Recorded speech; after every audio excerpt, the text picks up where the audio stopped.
നാം ദൈവത്തിൽ നിന്നും അകന്നു പോകാതെ ദൈവത്തോട് ചേർന്ന് നിൽക്കുവാനും ദൈവവചനത്തെ അനുസരിക്കുവാനും നമ്മൾ ഇരുൾ അടഞ്ഞ വഴികളിൽ തിരുനാളമാകുവാൻ ഇന്നത്തെ ചിന്ത.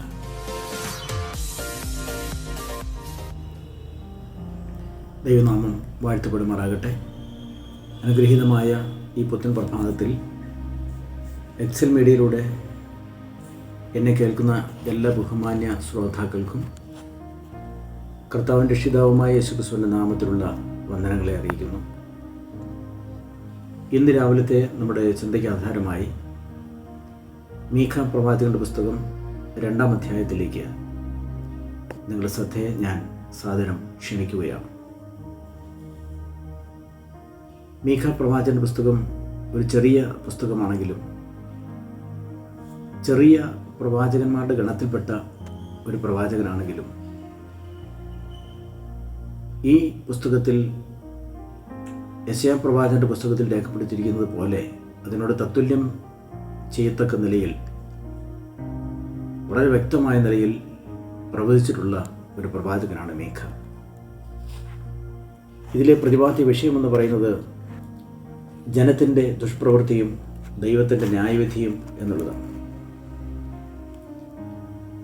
ദുഷ്ടന്മാരായ നേതാക്കൾക്കും കള്ളപ്രവാചകന്മാർക്കുമുള്ള മുന്നറിയിപ്പ് ഈ അധ്യായത്തിൽ നമുക്ക് കാണുവാനായി കഴിയും. പ്രിയമുള്ളവരെ, ദൈവത്തെ സ്നേഹിക്കുവാനും ദൈവത്തെ ആരാധിക്കുവാനും ഇറങ്ങിത്തിരിച്ചിരിക്കുന്ന തൻ്റെ ഭക്തന്മാർ ദൈവ വചനം വിട്ട് വഴിമാറി യാത്ര ചെയ്യുന്ന ദുഷ്ടന്മാരായി മാറിയാൽ ദൈവം അവരെ ന്യായവിധി കേൾപ്പിക്കുമെന്നും ജനത്തിനിടയിൽ നിന്ന് അവർ തകർന്നു പോകും എന്നുള്ളതും ദൈവവചനത്തിലൂടെ വളരെ വ്യക്തമായി കാണുവാൻ കഴിയും.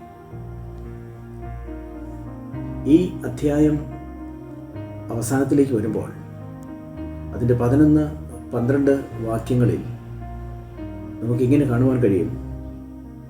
യാക്കോബേ, ഞാൻ നിനക്കുള്ളവരെ ഒക്കെയും ചേർത്തുകൊള്ളും, ഇസ്രായേലിൽ ശേഷിപ്പുള്ളവരെ ഞാൻ ശേഖരിക്കും. തൊഴുത്തിലെ ആടുകളെ പോലെ മേച്ചിൽപ്പുറത്തെ ആട്ടിൻകൂട്ടത്തെ പോലെ ഞാൻ അവരെ ഒരുമിച്ച് കൂട്ടും. നമുക്കിവിടെ ഇസ്രായേലിനുള്ള ദൈവത്തിൻ്റെ അരുളപ്പാട്, യാക്കോബേ, നിന്റെ സന്തതികളിൽപ്പെട്ടവർ ലോകത്തിൻ്റെ ഏതറ്റത്ത് എവിടെ പോയി പാർത്താലും ഞാൻ അവരെ എല്ലാവരെയും ഒരുമിച്ച് കൂട്ടിച്ചേർക്കും.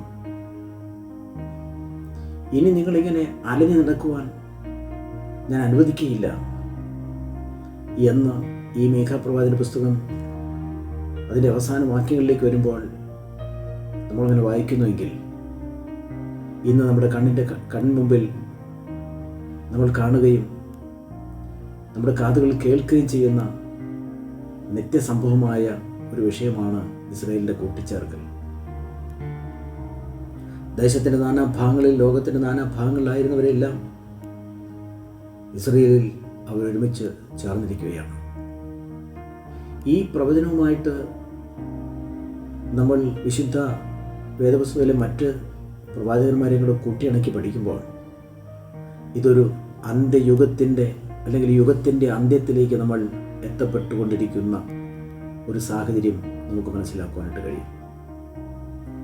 ഇന്ന് നാം കാണുകയും കേൾക്കുകയും ചെയ്യുന്ന യുദ്ധങ്ങളും സംഭവങ്ങളും ഇതെല്ലാം ഇസ്രായേലിൻ്റെ വലിയ തഴപ്പിനെയാണ്, അല്ലെങ്കിൽ അവരെക്കുറിച്ചുള്ള ദൈവിക പദ്ധതിയുടെ പൂർത്തീകരണത്തെയാണ് നമുക്ക് മനസ്സിലാക്കുവാനായിട്ട് കഴിയുന്നത്.